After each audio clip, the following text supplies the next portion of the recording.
The Middle East crisis has just shaken the global economy. Oil prices are through the roof right now, and suddenly every government on earth is nervous as hell about just one thing.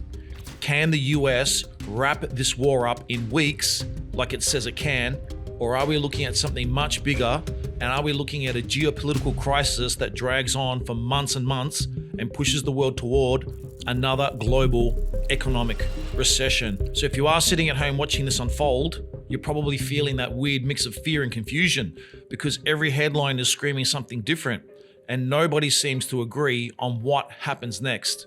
Hey guys, it's Scott here. Now, everywhere you look right now, there is chaos all over our planet. There are thousands of articles and interviews coming out every hour contradicting each other. One article says the RBA might hike interest rates because oil prices are rising. Another says the RBA might not. You turn on the TV and you see politicians arguing with each other like little school kids, while half the YouTube videos you see are pure clickbait, waste of time. So you're probably thinking, what the hell is the truth? What is going on? And how should I prepare for what comes next? So this is why I'm making this video for you. In this video, I'm going to cut through all of the BS, cut through all of the noise, and walk you through the real economic side of this crisis. I am not going to get into geopolitical arguments about who's right and wrong. Are we making the right decisions? That is a completely different conversation. What I am going to do is break this down economically and explain how this could impact you, your finances, your money, your everyday life, and also your financial future. Now, one of the world's largest economic research firms has already laid out 3 different scenarios for how this crisis could unfold. I will show you what those scenarios mean and how you should prepare for them. I will also discuss interest rates because the RBA could move in 2 different directions from here. I will give you the full picture, so watch to the end. Now, before we get into it, I cover the Australian economy and property every single day in these daily property updates.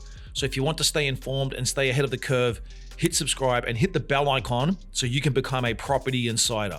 All right, let's get into it. So first, let's quickly talk about what is actually happening right now. The US and Israel have struck Iran. Iran has retaliated, and the region is now sitting on a very dangerous escalation path. You've seen the clips of Aussies stranded all throughout the Middle East. Nobody can confidently tell you how far this goes or for how long it lasts. But economically speaking, the war itself is not the biggest issue. The real economic threat is oil and gas supply. And everything right now comes down to one tiny strip of water that most people never think about: the Strait of Hormuz. This narrow shipping route between Iran and Oman is one of the most important choke points in the global economy. Around 20% of the world's oil supply moves through it every single day. It is vitally important. It carries oil from multiple countries across the Middle East. And when that corridor becomes unstable, shipping insurance jumps, vessels reroute, delays start building, and suddenly global supply tightens very quickly. It is not just oil moving through that route either. Liquefied natural gas moves through it. Fertilizers move through it. Container trade moves through it. About 1/3 of global fertilizer trade passes through this corridor, which becomes important later when we talk about food prices. Remember, here in Australia, we produce a lot of food. It's one of our biggest exports, and we need fertilizer. Now, here is why Australia cares. Asian economies rely heavily on Middle Eastern energy, and Australia's economy is deeply tied to Asia. So when energy costs spike across Asia, the ripple effects move through the entire region, and it does impact us here at home.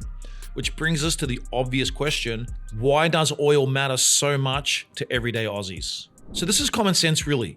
Oil sits right at the center of the global economy. When oil prices rise and stay high, transport costs rise across the entire economic system. That flows into freight, logistics, deliveries, aviation, and eventually the prices of everyday goods, including your own personal travel. Petrol is the most obvious place where Aussies feel it. Analysts have already warned that if oil moves toward $100 US a barrel, petrol prices in Australia could rise by 30 to 40 cents per litre within days. That's massive. But petrol is only the first domino. Diesel powers freight and trucking across the economy, which means groceries, deliveries, and trade services become more expensive when diesel costs rise. Even if businesses do not raise prices immediately, they eventually pass those costs on to the end buyer. Fertilizer is another hidden channel. About 1/3 of global fertilizer trade flows through the Strait of Hormuz. The fertilizer is essential for agriculture. If fertilizer costs rise, farming costs rise, and that eventually feeds into food prices, not to mention the cost of the diesel and the petrol. Something as simple as bread becomes more expensive. Travel is another area that gets hit quickly. So let's take a look at this and understand this. A conflict thousands of kilometers away suddenly shows up in very ordinary places. Petrol stations, supermarkets, airfares, delivery fees. Which brings us to the next big question: how bad could this actually get? Now, one of the world's largest modeling firms, Oxford Economics, has already run scenario testing on this conflict. They looked at 3 different outcomes depending on how long this disruption lasts. In the first scenario, the disruption is mostly limited to Iranian oil supply. Since Iran produces around 4% of global oil, global markets could adjust through strategic reserves and increase supply from other producers. Oil could rise toward $100 US per barrel. Inflation could rise slightly, but the overall economic impact would remain manageable. We may not even feel it. In the second scenario, shipping through the Strait of Hormuz is disrupted for about a month. That is where the pressure really builds. Oil could rise towards $113 US per barrel. Australian inflation could increase by about 1 percentage point, and economic growth could slow slightly. This is still manageable, but households would definitely feel the squeeze. The third scenario is the one absolutely nobody wants. If the disruption lasts 3 months or longer, oil prices could blow out towards $140 US per barrel. Under that scenario, inflation rises sharply. Global growth will slow down. Financial markets will become very volatile. The interesting part is that oil prices have already moved. Brent crude jumped sharply after the conflict escalated and has remained volatile ever since. Hey guys, Scott here. Quick update. Oxford Economics has revised their scenario testing and they have now added a scenario 4, which is the downside case. This is the one where tensions de-escalate fast, nuclear talks deliver a breakthrough, a US strike is avoided, and the risk around the strait fades. Under that scenario, the current geopolitical premium, roughly $9 a barrel, unwinds quickly and oil drops back toward its fundamentals, around $63 a barrel, with further downside over the year if sanctions are eased and Iranian supply starts returning to the mainstream market. A fascinating thing to note is that markets react to expectations. The oil currently sitting in Australia fuel tanks was not shipped through Hormuz yesterday, but traders price risk immediately. So the anticipation of supply disruption alone is enough to push prices higher. I mean, remember toilet paper during COVID. And this is where things get complicated for policymakers, because the next big question becomes interest rates. Right now, you are seeing completely conflicting headlines about interest rates. Some articles say the RBA might hike rates again. Others say they will not. The truth is that the Reserve Bank is watching 2 forces pulling in complete opposite directions. The first force is inflation pressure. Higher oil prices feed directly into petrol and transport costs, which can lift headline inflation. If energy prices stay high for long enough and start flowing into other goods and services, inflation expectations will 100% rise. That is something central banks cannot ignore. But there is a second force that you do need to understand and know about. When households see petrol rising, groceries rising, and uncertainty rising, they cut spending. People cancel travel, delay purchases, and pull back discretionary spending. When demand slows, inflation pressure can actually ease. This is exactly why RBA Governor Michelle Bullock has said the situation is very uncertain and the bank will be watching very closely what's happening and monitoring all of the numbers. Short-term oil spikes usually do not trigger interest rate hikes, but if the energy prices stay high for months and start pushing broader inflation higher, the risk of another rate increase will grow. At the same time, if global uncertainty slows economic activity, the RBA may choose to sit tight instead of adding more pressure to households.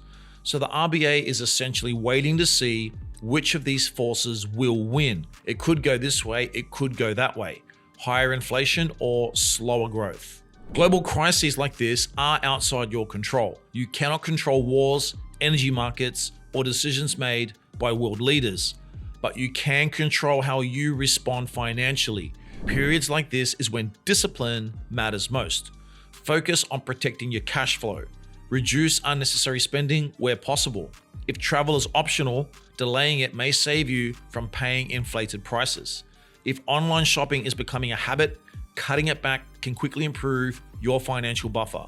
Fuel prices may rise, groceries may rise, and uncertainty may stay elevated for a while. So building buffers wherever possible becomes incredibly important right now. But there is also a bigger long-term lesson here.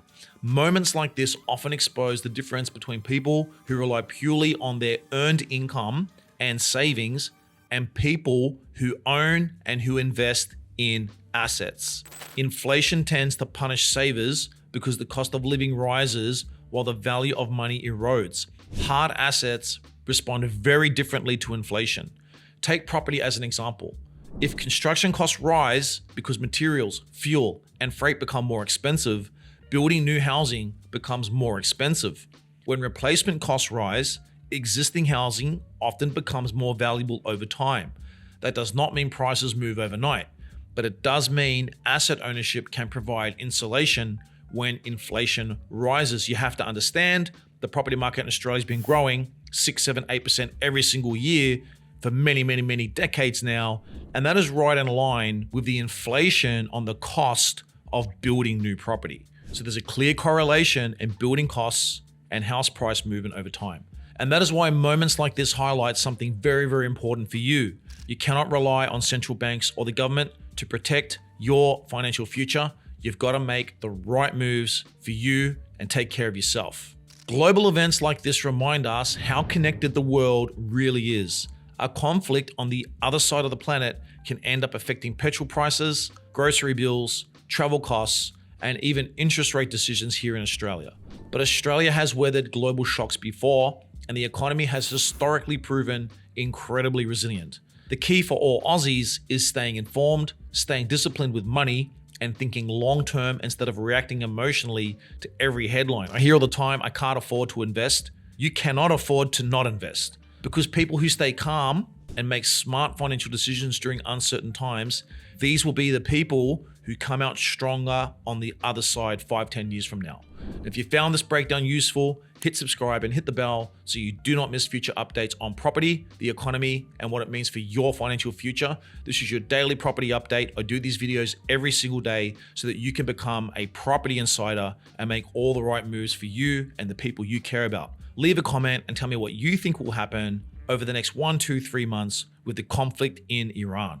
And I'll see you guys at the next video.